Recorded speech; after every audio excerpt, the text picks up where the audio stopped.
So I'm a little behind everyone else when it comes to this particular show. See, my wife and I, we tend to give television programs a good rest between seasons rather than binging all the way through. So I only just watched the ending to The Good Place, and I found I wanted to talk about it. Fair warning, there will be massive spoilers in this video, but I mean, I'm kind of a year late anyway, so you know. My channel's primary purpose is to offer a professional novelist perspective on storytelling, with an eye toward helping aspiring writers improve their craft. So I'll be looking at the finale of The Good Place through that lens, trying to pick apart what writers can learn from it. However, I'll try to offer insight to those of you who are just interested in stories in general, so I hope you'll stick around even if you aren't yourself a writer. An excellent goodbye. So let me begin by saying that I thought the finale of The Good Place was excellent. Most of this essay will focus on talking about what I think it did right, and how we can apply those lessons to our own stories. At the same time, however, I do find the ending strangely melancholy. It made choices I wouldn't have made, and even choices I don't particularly like. This is a dichotomy I think should be more present in criticism. If asked to give feedback on this ending, I would not have told the writers to change anything. I think it's the perfect ending for the story they wanted to tell, and I wouldn't have wanted them to alter it even if I personally might have preferred the changes. I wouldn't want them to change the story from one they wanted to tell into one I wanted to tell. I have my own stories, and I can do them the way I want. This story should be told their way. I wish we were all a little more willing to acknowledge when a piece of art is well executed, even if it's not our favorite style. Indeed, I think it's important in criticism to acknowledge what a piece is trying to do and judge it based on how well it achieved that goal. Art should be individual and never perfectly the way someone else would do it, because otherwise, where is that individuality? In a more macroscopic way, there should be great art that we just don't like. We all have different tastes. You could make the best salmon dinner in the entire world, and I still wouldn't like it. I just don't like fish. But we'll get to my complaints more at the end. First, let's talk about why this is such an excellent finale. 1. An actual ending. First off, this is actually an ending. Too often, storytellers are hesitant to let something end. Either that or on network television, a show gets canceled before a proper ending can be devised and executed. The Good Place has a true ending. Satisfying resolutions to all of the characters without stingers promising more. They indicate how characters might proceed without implying that the story itself will proceed. It takes a surprising amount of restraint to do an ending this way. I have a little side project that I wrote some years ago where I would have been better off with a more definitive ending myself, rather than adding a stinger in the epilogue promising another book. That has haunted me to this day. Everyone would have been better off if I'd just been a little more definitive at the end. Then, if I ever did write a sequel, it would be a pleasant surprise, as opposed to what we have, which is a long, drawn-out wait by fans for something teased that might be coming. I'm so sorry. Well, The Good Place takes the time to look at each of the characters in turn, letting us linger with them and remember how much we enjoyed their stories. For a few characters, we're shown what they're going to do with their lives moving forward, without mysteries or teases. For the rest, the story moves them from mostly dead into dead. This is an ending, and I'm impressed with how good a job the writers did. 2. Promise, progress, payoff. The true brilliance of this ending, however, isn't simply in ending, but in making good on each of the show's promises. Each character gets what they need, fulfilling long-standing character promises and development throughout the show. Jason is zen. Chidi makes a decision and is 100% satisfied with it. Tahani learns to focus on others instead of herself. Michael gets his one true wish, that of becoming real. Janet remains Janet. Each of these endings is extremely satisfying and excellently handled. There's just enough time for each one, and the structure of the ending helps lend it momentum. From the moment we realize what's going to happen with Jason, we can anticipate what the plot of the rest of the series is going to be. We're going to watch the characters end one at a time. It's honestly a little morbid as it dawns on us what's going to happen, but it's also very appropriate. Now, you'll probably notice I didn't mention Eleanor in the list above. As the main character, her story is a little different from the others. This is an ensemble cast, but Eleanor is our first character and remains our viewpoint for the majority of the series. So let's talk about her ending. What has she needed to do? What is the promise of her plot? The show makes it clear that her ultimate ending is to make sure all of her friends are happy. This is a nice little twist, and a fulfillment of her subtle character arc through the series. The trick of The Good Place is that Eleanor fulfilled her first character arc, that of becoming a better person and proving she can change, very early in the first season. The rest of the series is focused on her sharing this understanding with others. Unlike Tahani, who has a general look outside myself to others resolution, Eleanor's final character climax is more personal. She can't leave until she has helped each and every one of the other characters find their place. This is why she needs to let Chidi make his decision and support him. Why she can't leave until Michael has what he wants. It's an excellent little mini arc within the last sequence that I really appreciate for its subtlety, and I love how it recontextualizes Eleanor's plot through the last 3 seasons. 3. Thematic satisfaction. Theme is this strange thing that's both harder and easier than new writers think it is. It's easier because, for the most part, you shouldn't worry too much about theme. I'm a big proponent of letting themes develop naturally out of the character stories you're telling. That said, it can take some work to wrap up your theme at the end of a story and to highlight it during revision. Once your characters have gone through their arcs, I find it appropriate to ask yourself, what's my story really about? And how can I make some choices in the revisions that will highlight those themes? I'd say there are 2 major themes to The Good Place. The first is probably the most obvious. People can change and get better. Not only that, but humans are complex messes of emotion, some of which is hard to define even for ourselves. And so reducing someone simply down to good or evil is just too reductionist. The ending plays to this idea really well. It implies that not just some people can change, but everyone can. Indeed, everyone can get to heaven if given the time, the love, and the opportunity. This is a wonderful theme and is perfectly executed. It's extremely optimistic and matches the mischievously philosophical tone of the series.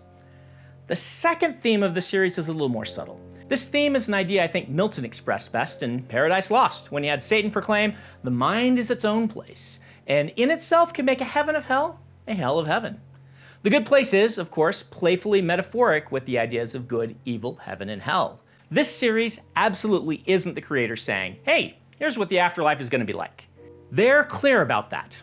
They're even very clear, through exaggerated personalities and storylines, that none of this is to be taken literally. However, they do work through the entire series to reinforce Milton's concept. Hell is not, ironically, a place. It's a state of mind. The 4 characters are in hell when they're not working together, not growing better, and not showing love to one another. They're in heaven, regardless of their physical location in the story, when they are helping one another. To that end, the ending reinforces that the Good Place isn't heaven. Heaven is being with family and friends, and serving them to improve. Finding that the Good Place is kind of awful makes perfect sense to us as viewers because our characters have already been in a good place for a long, long time. The series deftly then gives us what it promised from the first episode. Our characters get into heaven, without us realizing it has happened. It's a trope by now to say the treasure was the friendship we found along the way. The Good Place proves that even the most time-worn and cliched idea, when executed well, can feel fresh, original, and satisfying. That said, there is a little asterisk to this idea in the series. A footnote, one might say, where the show decides to contradict its own philosophy. Part 2. Paradise Abandoned. Let me preface the second half of this essay with 2 caveats. First, I'm by no means an expert in philosophy, and I certainly know less about formal philosophy than the writers of this show. Second, it's abundantly obvious that The Good Place as a whole is to be taken metaphorically. I mentioned this earlier, but let me reinforce. The creators are trying to say things about human nature, not about the actual afterlife. So by digging too far into its lore, I risk completely missing the point. Some of the things I'm going to say here then, I'll admit, might be straying into useless theorizing. However, I find it interesting that the ending of the show takes time and effort to add a proverbial footnote to one of their themes. In fact, this footnote even contradicts their primary theme. This is admirable and quite interesting. One of the things I like in stories is when they can look at what they're saying and offer acknowledgments to the problems and arguments one might have against them. In The Good Place, the ending corollary to their themes is this: everyone can become better, and heaven is a state of mind, but ultimately, neither are enough. Once the characters get what they want, a tension remains, a problem. There is a flaw in Paradise. Not just the fake Paradise introduced mid-season 4, real Paradise. The characters have what they've wanted, and they're still restless, unfulfilled. This is a fascinating choice, and is the place where my philosophy and that of the show's writers diverge. In the story, they postulate two things. First, existence isn't satisfying unless it can end. Second, most people will run out of things to do and will eventually take this end. Now, the show is good at indicating this isn't absolute. The immortal beings can exist without a defined ending, and they find happiness and satisfaction without it. Plus, Tahani, as a nod perhaps to people like myself, is shown finding fulfillment in Paradise without needing to self-annihilate.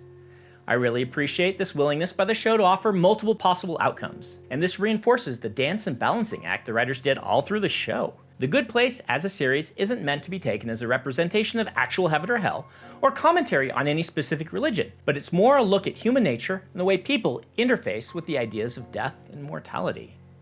At the same time, I find their final notes melancholy. Love, in the end, isn't enough to fulfill someone. Neither is friendship. As for most people, service to others isn't enough either. The show says that these things are wonderful and major parts of our existence, but in the end, these aren't enough to sustain human beings. This is, in some ways, very mature. Love isn't always enough. Sometimes you can have all the friends in the world but still be unsatisfied in life, or be affected by things like depression. Yet, it also feels sad to highlight that here in the resolution of the show. Essentially, the show is saying that people could spend all their lives searching for fulfillment, but they can't ultimately find it. Not permanently. The only ultimate fulfillment has to come in ceasing to exist. Much like it might be said, a series simply can't continue forever and needs to have an ending in order to be complete. As I said in the introduction, I can really appreciate this, even if, aesthetically, I don't like the choice. It comes down to personal differences in philosophy. I think human beings can be fulfilled without death or ending, and I believe that Tahani's end, that of looking outside yourself and finding a way to serve, create, and accomplish, is the ultimate point of human existence. But this is just a philosophical difference between myself and the writers, since one of the points of the show is, indeed, to start discussion about different philosophical frameworks. I have no problem at all with them going a different direction from where I would go. It's possible that they themselves wouldn't say that these themes I've brought up are the point, but the true point is just to get people talking. And indeed, you might argue that I'm taking these ideas of theme too far. After all, I've already admitted that the story isn't supposed to be literal. Still, I find it fascinating what this show did. It's one of the very few stories I can think of that initiates a quest, arc, and theme, then at the end, proves that those things ultimately, despite 4 seasons of hunting them, are hollow. It's a shockingly melancholy ending. Honestly, the story structure this reminds me most of is the revenge epic. Those stories where, often, a protagonist slavishly hunts a goal that ultimately isn't satisfying, but still needed to be done. I had some of the same feelings at the end of this story that I did when watching the end of Kill Bill, which is not what I anticipated. That thing you wanted, that thing you felt was an ultimate goal, that thing we said was the point, that isn't enough. It's never going to be enough. We're sorry, we can't change that, even though it makes everyone, including Chidi and Eleanor, sad to admit it. It simply is immutable and unchangeable. Conclusion. In the end, the majority of the human characters take the self-annihilation option. Now, even this has some wiggle room to it. Nobody knows exactly what happens after one goes through the arch, and the viewer is allowed to interpret the ending however they want. Characters theorize on what it might be in the series, and they imply it's kind of a pantheistic idea, or even a pantheistic, where the universe is God, and we're all just part of that entity. This is a philosophy I find interesting, and which you can see me talking about in the Stormlight Archive. It's also a component to several major real-world religions. It's not a divisive choice. Still, the tones of the characters are clear. This is the end. We will not be together any longer. All things must pass. Even in immortality, even in paradise, endings must exist. As I've said, maybe I'm reading too much into this. It's an occupational hazard. Maybe the only metaphor in this is the one I've already acknowledged, that this is the writer saying essentially, all good things must end, and this show has been a good thing. Now we end, and here is how we say farewell. I still can't help feeling sad. Sad that more of my friends in the show didn't find their way to fulfillment. The only answer the show could give us about death ultimately was to say, we don't know, so we're going to create death in death and not say what is on the other side. This is an excellent ending to the show. And it's also, in strange contrast to the rest of the show, one I see as deeply pessimistic. The fact that they pulled this off is, in itself, brilliant. It's the sort of thing I wish more stories would attempt. And so, my hat is off to these writers. We disagree, but in the way you ultimately wanted us to disagree, because the final brilliance of this ending is in the way it makes people want to talk about philosophy and morality and keep thinking about the characters long after the show is done. Thanks for listening. Hope you enjoyed this.